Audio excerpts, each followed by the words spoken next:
Even though we'd been married for 17 years, we never had children together. Emily, before we got married, my wife had already been through one divorce, and I'd helped her raise her 2 daughters. I felt that our relationship had normal problems and just a few minor issues. Whether it was discussing our feelings or having angry outbursts at work, we always enjoyed being able to communicate honestly. We spent a lot of evenings talking about philosophy and life on the couch. I thought we had a good relationship and a fulfilling, passionate sexual life. We both maintained a healthy lifestyle and were in good shape. I worked in the medical industry and had been putting in a lot of overtime for the past 5 months because of the demands of the job. Emily worked in a legal consulting firm and was doing remote work at the same time. We became somewhat estranged from one another as a result. Although we continued to remain on our days off, I replaced the filter on our bedroom Dyson fan last night. My phone was charging near the front entrance, so I asked Emily if I could use hers to update the app and reset the change filter alert. I was curious to see if she had set up a pattern unlock on her phone, but I didn't bring it up.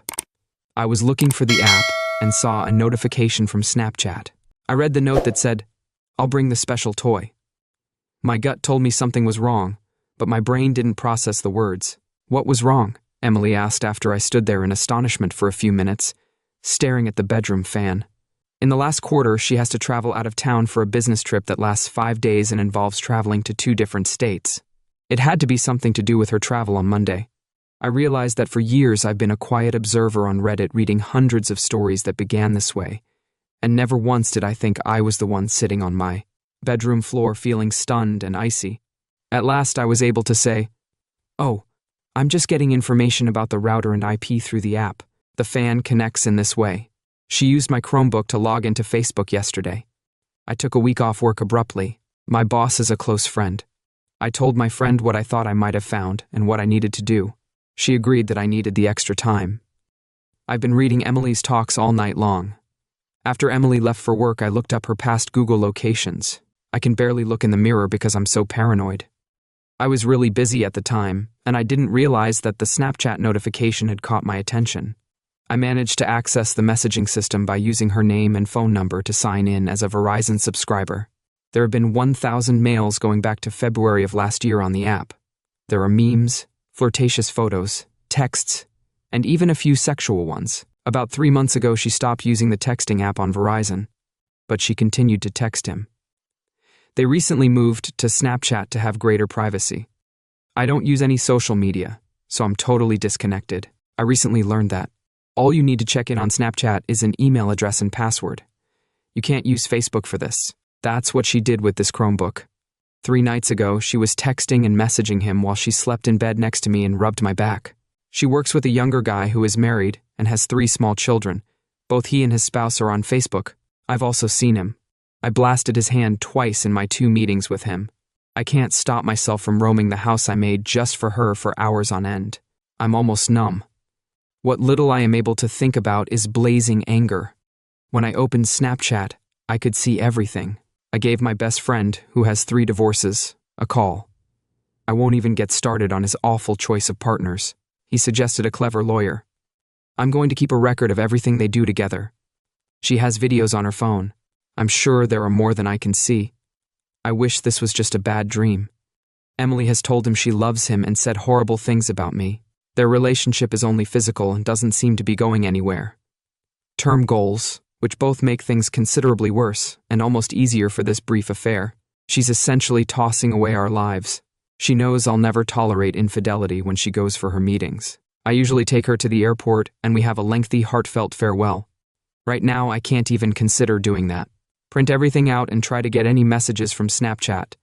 My friend said that's not possible unless I get her phone today. I'm going to see the attorney. I'm paying a lot to get in quickly. I need to start the process and have a plan. I really want to schedule a trip and go. I've added myself as a contact person on Emily's hotel booking so I can get a room key without her knowing. I'll be monitoring the situation in real time by logging into the chat apps. If I could prepare the divorce papers, I'd give them to her. I'm going to hand her the printouts instead. The PDF has 600 pages. His wife accepted my Facebook friend request. I'm not sure if I should send her everything right now. I'm trying not to lose any ground. I'm going to take a Monday afternoon flight there to observe their discussions and obtain a room key. I'll log into the messaging app to check my wife's room. I'll leave my wedding ring and the box in her room. I'll then watch my phone light up while sitting in the bar. I'm going to give her boyfriend a call and ask him to meet me in the bar or lobby. I'll tell him that his wife is getting a comparable item. I'll send her a Facebook message at the same time. I want to scream and get angry, but it feels silly and weak. I feel so powerless. I could barely manage a short farewell peck on her cheek this morning. It's almost unbearable for me to meet her gaze. I have to get through this weekend somehow. I'm starting to wonder if my strategy, which is motivated by hate and contempt, is worth it. I just want to hurt her emotionally at this point. I feel diminished and hollowed out. This one act is beyond forgiveness. I won't accept any excuses. Cheating involves a lot of planned actions, many of which could have been avoided before the sin was fully committed. I've had enough. Should I catch her in the act or confront her tonight? I'm thinking of quitting social media altogether and not telling anyone about this. I want to be with someone who believes in fidelity and trust in the future. I found the amazing toy. Remember that we had a trunk full of adult amusement gadgets, but this one was in her carry-on. It's one of those vibrators with a remote control that you can control with an app. It looks like it's expensive, given that it's been used for 90 minutes. I've got a meeting with the lawyer. I had a meeting with the attorney. She was really nice and, if I'm honest, quite sympathetic. She told me that it was her job to represent me in this battle for my future and that I needed to be honest with her and not make her workload any heavier. I printed the file at Kinko's. I paid $534 for color because I wanted the images to be visually striking. We'd like to thank Chris at Kinko's for handling the situation so calmly. When he first asked what it was about, I told him. He was surprised but shook my hand and expressed regret. After I got home, I dozed for approximately 3 hours and Emily arrived home at her customary time of 7. Just to let you know, it's 30p. Morning? The lawyer said we shouldn't have a Hollywood-style fight at a hotel bar because it would look bad. I'm sorry to anyone who was expecting a lot of drama. She was right. Divorce might go one of two ways. With a lot of drama or without. She said that after I hire a lawyer, I'll have to tell Emily about it. She'll then decide whether to file for divorce or to oppose it. Alternatively, we could go with mediation. When I asked her to talk about anything other than the election, she didn't say anything. Then she asked what was troubling me. This is the revised Section 6 of the narrative, following the instructions. I felt like I was crying inside, even though I wanted to cry. I asked her who owned the code in the application. She started crying as soon as I took out my 3 file folders full of text messages from her. I asked her if her wife had the app. Emily sobbed and begged to give an explanation. I gave her 5 minutes to complete the task. She couldn't, of course. I told her exactly what my lawyer had suggested. I also told her to go out. It's her house, too. She cried calmly. I told her it could be true, but I would tell everyone about her betrayal and adultery. The girls would be aware, too. She could also leave right away and find a place to stay for a few days. She'd be away from work for a week anyway. I opened her Facebook account and showed her the profile of the app's wife. Do you want me to tell her? Or are you going to do it yourself? This wasn't supposed to happen. There were tears and groans. And then there were the pleas, followed by I love you next. My personal favorite was, this is not something you can do well. It appears that I'm succeeding. I messaged the app's wife along with the file containing their adventures.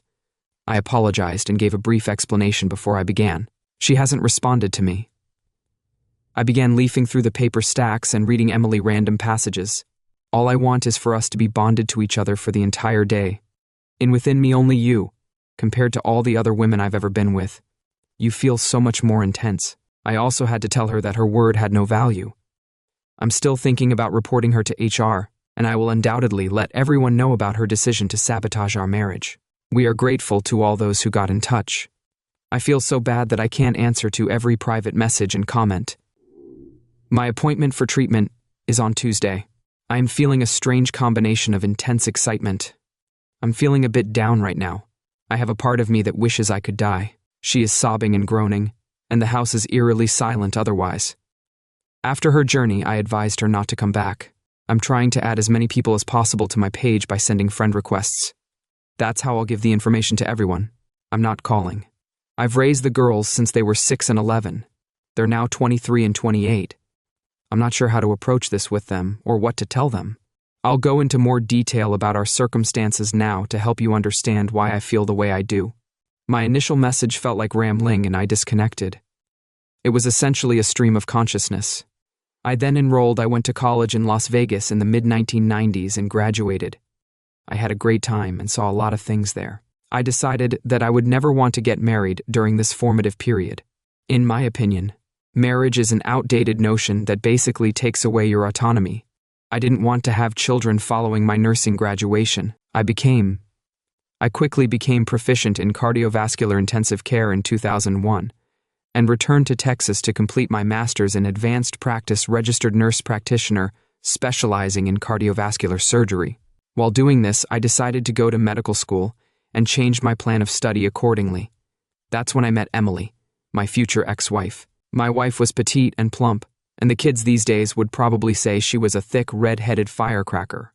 We met during a serious medical crisis, and it was clear from the start that we were dating and attracted to each other. We exchanged I love you statements in 3 months. Emily had 2 children. I remember that after going through a 2-year divorce, I wanted to remain child-free. After a year of divorce, I decided I wanted to remain child-free. When we first met, she had just ended an intermittent relationship after nearly 2 years of dating. She gradually introduced her 2 daughters, aged 6 and 11, to me. One evening, she took me aside for a sincere yet practical conversation about our current situation, our needs, and my expectations of her and any other partner. It was basically time to move on or get married. She added that she respected my continued She was giving me time to think about us as a couple and our future. She wasn't wrong. After 8 months of living together, we joked that the only thing we needed to add to our emergency contacts list was each other's insurance information. We had an open discussion and decided to go on for a little while longer. But in the end, I would have to decide.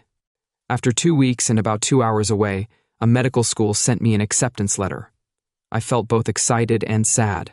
I recently turned 26 and was about to cross it was a big moment in my life. But then I was hit hard by reality. I would seldom see the girls, or Emily. I started to have doubts about the rigors of becoming a medical student, resident, and finally fellow. I would not be able to make enough money in that time to maintain the standard of living to which we had grown used. I considered debt loans, 7 years of hard labor, and the possibility of losing her. I had to make a difficult decision, so I turned down the offer and made the decision to go after a master's instead. Nursing administration. July 2003 saw us tie the knot with only close family and friends in attendance. It was a modest private wedding. My parents adore the girls, but they have consistently avoided getting close to Emily. On Monday, I told them about the affair and the chance the girls might not be as involved in their lives going forward. My parents thought Emily's first marriage had injured her, and they felt they had to make concessions because of it. To be fair, that really touched a nerve. After graduation, I realized I didn't want to be forced into management. I'm a caring man who enjoys looking after patients. The hospital where I was employed gave me a certificate, in addition to an MBO one. I was accepted despite the extremely competitive application process. I've worked extensively in EO and associated treatments for the last 11 years. It's been an amazing journey, full of heartache and challenges.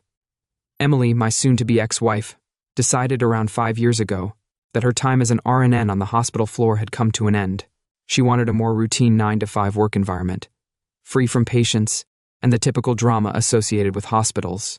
She got a job at My wife decided around 5 years ago that she wanted to move on from her role as an RNN on the hospital floor. She was looking for a more routine 9-to-5 work environment, free from patients and the typical drama associated with hospitals. She got a job at She works for a state legal consulting firm that focuses on medical lawsuits. She extracts information from patient charts and presents it as needed as part of her work. So, the stage is set. I didn't sleep much at all on Saturday morning. 2 days after learning of her affair, I was thinking dark, unsettling things about my life and my future. I still imagine myself and them dying, and I have ideas of doing the same while I was in the kitchen eating eggs and toast. Emily came in and asked me to make her some too. I put my food in the bin and turned up the volume on my old records so she couldn't talk to me. I started going over her messages printed out in the correct chronological order. I would advise against it and suggest it. By afternoon, I'd moved from Danzig and Black Flag to Ray LaMontagne and Chris Isaak breakup ballads and torch songs. Emily came over to me once more, looking almost outraged. She insisted on knowing why the app's wife needed to be informed. I felt as though I could have stared at her forever. Startled, I informed her that the app's wife would at minimum have the chance to make an informed decision about her future. It seems that my message to the app's wife was received, and things weren't going well for him. Instead of compromising and making sacrifices for someone who would betray her so egotistically, Emily began to cry as she sat down on the couch. I told her I was so numb, or rather said that I would cry later after I had finished doing what needed to be done with all of her. After she'd had a chance to calm down, she asked what else she needed to do. I told her that I wanted to hurt her and ruin her life. I said that she'd show me everything on her phone if she loved and respected me. She said no, that I'd hold it against her and that it didn't matter. I told her that I needed to know once more because I needed to feel complete. She said no again. I went to the guest bedroom and got her information and the company's new hiring documentation. I called their compliance line and left a detailed message. I told them that Emily had used an unapproved, insecure chat method to exchange client information, including protected health information, with the app. I also mentioned that at the time they were sending each other improper sexual texts. She was serving as his acting supervisor on 2 projects. I finally brought up the fact that they both send texts, movies, images, and other sexual content via their subsidized phones, which was also a massive no-no. I've always thought of myself as a calm, collected man, but that part of me has been broken by this event. I'm not sure where this fury is coming from, and I'm concerned about when it will end. I understand that in order for me to move on from this, I will eventually have to accept her apologies and extend my forgiveness for her errors. It scares me because I'm not sure if I'm capable of achieving it. I kept telling friends and relatives about what had transpired and what she had done that evening. I asked a buddy of mine who works as a doctor for a favor by getting an STD test and a checkup. I answered the questions he posed. My eyes became glazed over. I know I'll have to accept her apologies and forgive her for what she did. It's scary because I'm not sure I can do it. I told friends and relatives what happened and what she did that evening. I asked a friend of mine who's a doctor to get me an STD test and a checkup. I answered the questions he asked. My eyes started to glaze over at about 8. I'm afraid I don't have an exact time, but it was around 10 p.m. On Sunday, the 3rd day, I decided to travel 3 hours away to see the girls. The youngest is likely to stay in college for a longer period of time due to the unpredictability of 2020. Since the beginning of this, I've been experiencing strong emotions towards them. I've developed a cordial and courteous relationship with them, but it's not particularly fatherly, especially not with the oldest. We get along well, but there's always a feeling that you're not my dad. The youngest isn't as far away, but it's more noticeable when they're together. I left on Sunday at 5. I got to their condo just after 8 in the morning, 45, where I had courses and delicious coffee. Their first concern was for their mother.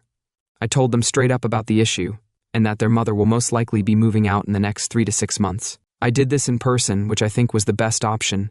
I filled them in on everything they felt let down by her. I was very clear that my purpose was not to force them to take sides. As part of our special relationship and as adults, it was fine if they decided they didn't want to talk to me or build a relationship. I'd be relieved as well as a little let down. But I also told them that their relationship with their grandparents shouldn't be affected by our relationship or lack of it. My parents decided they wanted to stay in touch with their grandparents at around 11. It was 11 a.m. I left at 11. I left and made my way home. I shed a few tears as I got to my best friend's place. In a sense, I'd done the best I could to raise these daughters. Their father moved 6 hours away to raise another family, so he was rarely around while they were kids. My best friend thought that I went to bed because I'd had enough alcohol for the previous 72 hours. That evening, I crashed at his apartment once I left the girls. I realized Emily had been texting me non-stop. I was too tired and in too bad a mood to care. Monday morning, day 4. I got home at about 8:00 a.m. Monday morning, day 4. I got home at about 8 a.m. I saw that her porch was still there. She hadn't taken an Uber or anything to get to the airport, despite my doubts. She'd prepared breakfast and was awake. She invited me to have dinner with her. I went. I told her it tasted like static when she asked about the flavor. I said that for the last 5 days, I'd found it hard to taste or feel anything but resentment and hatred. She didn't leave for her quarterly meeting. She called in sick to work. She tried to start by expressing her love, and she said that her oldest daughter had contacted her at lunchtime yesterday and that her actions had really upset her. It wasn't a joking matter, but I did laugh. I was surprised at how intense it seemed. You love me so much that you had an affair behind my back for 1.5 years. You have slept with another married man because you love me so much. You threw away almost half of my life because you love me so much. She had never explained to me why she had done it. That's what I told her, and it really made things worse. I went to get another drink from the liquor cabinet. I finished about a third of the Glenfiddich bottle. I apologized to her for not offering her anymore. There was nothing left for her. I went to the bedroom and took down all our photos together from the walls. I put them on the table in the kitchen. She was gone by the time I was done. My paralegal at the law firm called to tell me that the divorce petition was ready. It couldn't be filed and served unless I approved it. I emailed it off. After reading it quickly while still buzzed from the excellent scotch, I received a message from the AP's wife. She thanked me for the awful but important revelation and informed me that she had discovered texts and videos of him with women other than my STB. However, she was reluctant to communicate with me. She deceived him and was going to see a lawyer shortly. California's where they call home. He's got a big problem. I had a few more beers and listened to music for the remainder of the evening. I slept off at about 4, she got back at about 10. At around 10 p.m., I heard and saw her collapse when she noticed the photos and keepsakes from our time together. She asked me to talk to her as she broke down in tears. When I asked her why, she said she was unsure. I told her I was drunk and had been loose with my comments, calling her horrible names and reminding her that she made so many choices to get to just the first text in a perverse manner. I started undressing and told her she had thrown away something priceless, gesturing to my body in reference to some pot-bellied. I had a one-night stand with a woman who wanted something more than just a casual hookup. She begged me to sleep with her and let some candles burn. I asked her to say it again while turning on my camera. I went through with it because for whatever reason, my lack of interest didn't persuade her that I was done. I captured everything on camera. After that, I felt a range of different feelings. Part of me yearned for her, but the pain was too great to consider our relationship together. We dozed off, and when I woke up, I was hungover and had a hard time looking in the mirror. The 5-hour therapy session was pretty intense. She followed me there, and I had no idea, but she wanted to know what I was doing. I told her that I was receiving therapy to deal with the psychological fallout from understanding how much of my life I had wasted on someone who was unable to provide an explanation for her betrayal during our conversation. I was talking a lot and crying, and most of it was observed by my soon-to-be new therapist. I lost all control of my rage and called. She called me names and said that I wished she had died. My session was hard and exhausting. The therapist made an appointment for Thursday and prescribed some sedatives. We talked about my feelings of betrayal, emasculation, and rage. I expressed my concerns about the future. I said that I felt like a whole person last week with a vision, ambitions, and a companion to overcome challenges. I felt helpless and aimless now, like a ship without a rudder or mass. She began to discuss. The reasons behind my emotions are a series of thought-provoking questions, not just one. The advice to question myself gently was the most convincing. He suggested setting clear boundaries for any future physical contact and avoiding it until I was ready to make amends. I was so tired after the session that I cried and raged all through it. When I left, I was still waiting outside, ignoring. I made an appointment with my doctor to get tested for STDs. I told him what had happened, and he said I should cut down on alcohol and take sedatives with care. Once I got home, I kept on packing. I'm moving out. I called my boss and asked to meet in person. I couldn't focus on work at the moment. I gave my resignation from the hospital with a 6-week notice. I gave my boss a week's notice and told him that staying would be harmful to my patients, the team, and myself because my STD behaviors had made the house a stressful one. After that, I went grocery shopping and decided to cut back on alcohol and eat healthily upon my return home, following the advice of my doctor friends and my therapist. She was drinking wine in the living room, which was pretty dark. She was looking at photos, lost in thought. She tried to hug me, but her makeup was all messed up from crying. She was wearing an elegant dress for a date, but she was sobbing. I gave her a little shove and pretended to take out my phone and press record. She told me that the app's wife had called to say that he'd slept with other women on top of her. That's when she started crying again. She admitted she was wrong and that I was right to call her names. She asked me to give us another chance, but I wondered why she was asking now because she hadn't given. I told her that her tears and apologies didn't seem to come from real regret for what she had done to me. It seemed like she was more unhappy about having to start over than that she was no longer truly in love with me. I also told her that when she began this affair 2 years ago, she stopped loving me or even wanting to be with me. I kept going, telling her in a calm but firm way that I'd called the corporate compliance line and explained exactly what she'd done wrong. I tried to stay calm, but I was suddenly overwhelmed with a mix of emotions. After that, I felt a bit down and empty. I made myself a sandwich and put away the few groceries I had bought. I felt numb and tired when I went to bed. I took out my phone and recorded our chat about what my therapist had mentioned about our physical relationship because it was still there in our 17 years of dating. I'd never turned her down for sex, and now I asked her to sleep in the guest room. I decided to sleep somewhere else as she refused. After the discussion, I felt really empty. I made myself a sandwich and put away the few groceries I'd bought. Then I went to bed, but I stayed. I took out my phone and started recording again, sharing my therapist's advice about our intimate relationship to put things in perspective. I couldn't remember ever denying or refusing sex with her throughout our 17 years of dating. She refused to go and sleep in the guest bedroom when I suggested it.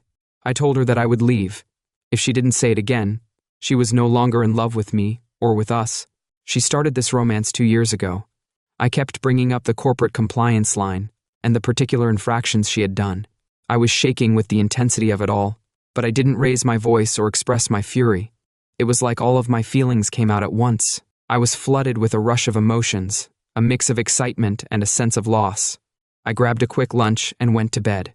She was still there, so I grabbed my phone to capture our conversation again. She refused to sleep in the guest room, even after I repeated my request. Instead, she said she'd made the decision to go. She was cuddled up next to me.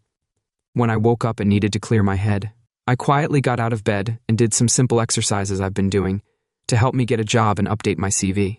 I might get a job in Portland by the end of the year, even though I like my parents and will miss being so close to them. I can't bear to think after everything that has happened, I have to get out of here and get rid of any evidence of my suffering and years of giving in. It was a dismal day with sporadic rain showers. I had an early dinner with my best friend and told him about the circumstances. We decided not to have cocktails this time. I'm relieved that my lawyer told me I've been told that moving won't affect the amount of compensation I'll receive. I'll use my share of our liquid resources to pay for the relocation and get settled in my new place. Then I'll live off my paid time off until the end of October. I try to laugh at my friend's jokes, but it feels forced. I feel myself descending into a profound nothingness. That really weighs on me, though I've never thought about suicide much. I've been having some disturbing daydreams lately about what it would be like if I weren't here tomorrow. I'm going to talk to my therapist about everything. Mai has been going to her meetings while pretending to be ill and making secret trips to the library, and I've been keeping an eye on her using Google. She's back in bed, as she has been for the last few evenings. It seemed like she'd noticed my remark about the only sex I want being sadistic. I'll admit that after our intense and rough sex on Monday, I felt an odd surge that was similar to a runner's high.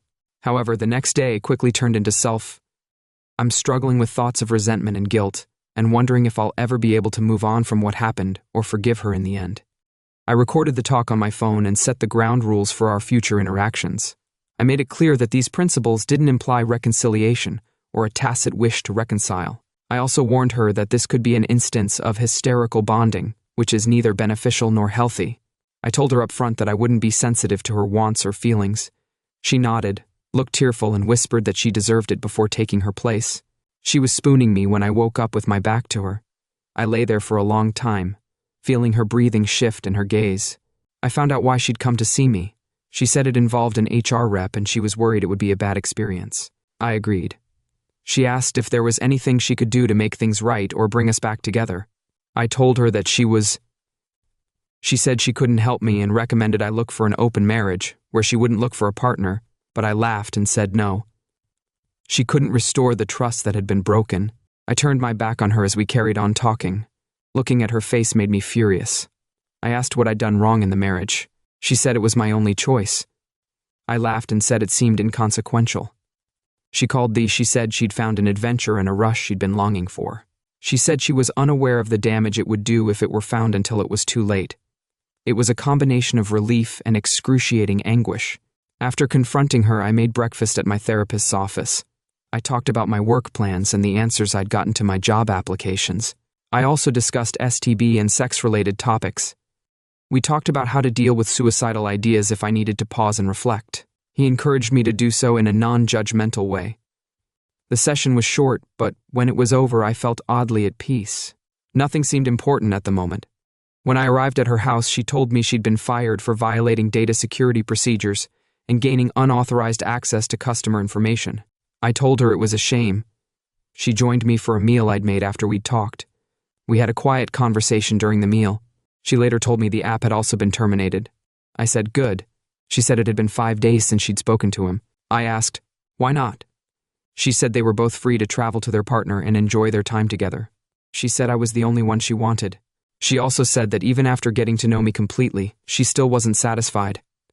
I thought back on our almost 2 decades of dating and pointed out that I had been true to her in the face of several opportunities. I made compromises for our relationship, like putting aside my plans to attend medical school to be stable and have children, even though I didn't want them. I was resentful and angry that I made these compromises. I replied that if I could go back in time, I would tell my 26-year-old self to stand my ground. Year-old me. I told her to avoid letting things go too far and asked what she could do to fix things. I said I wouldn't give in to her again, which meant we couldn't be happy together. I said I'd never love her again and that she'd just be a sexual object. She wouldn't be part of my thoughts or goals. She was the last person I thought of before going to sleep, and the first one I thought of when I woke up just a week ago. It hurt too much to even consider her right now. I've decided to leave. I think that being here would just remind me of the past all the time.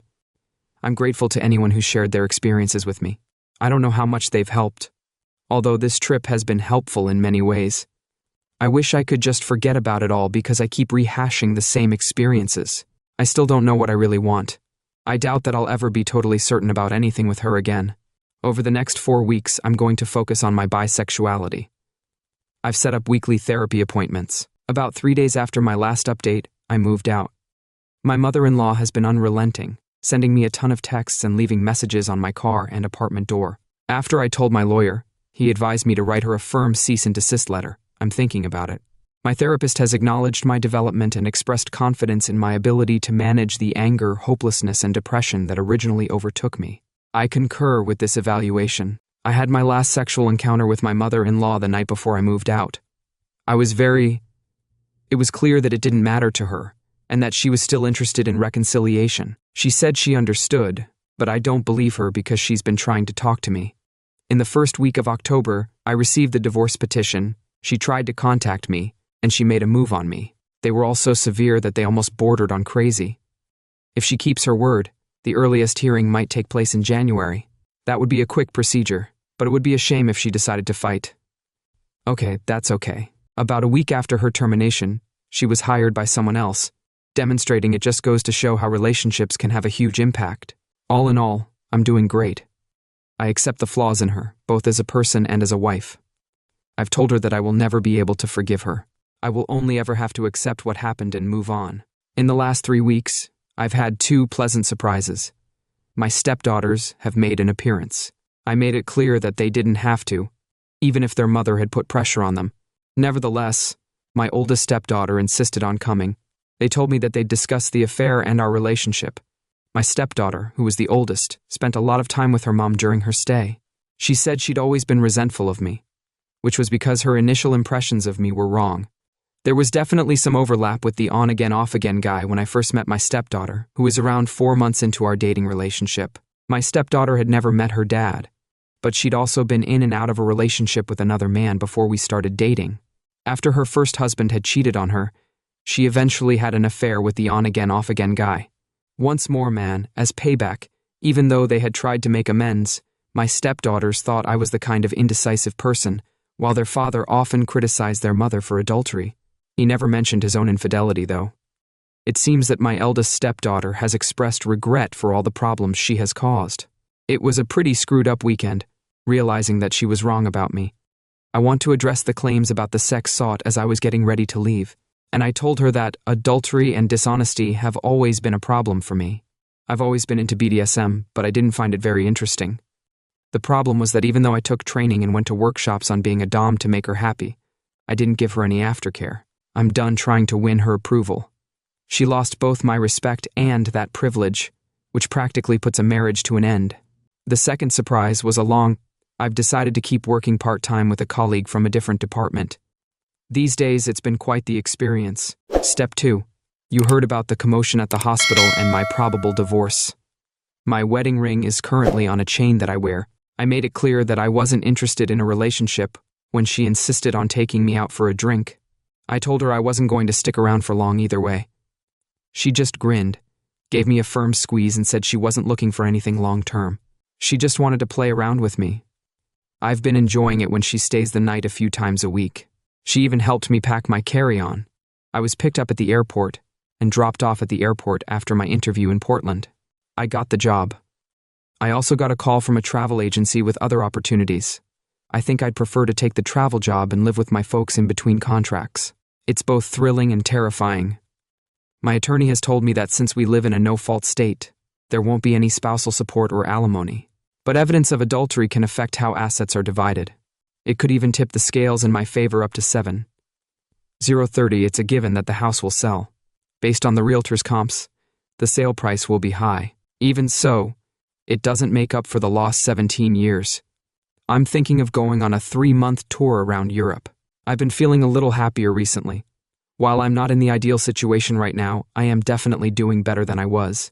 I'm starting to see some better days ahead, as the ominous clouds are beginning to part.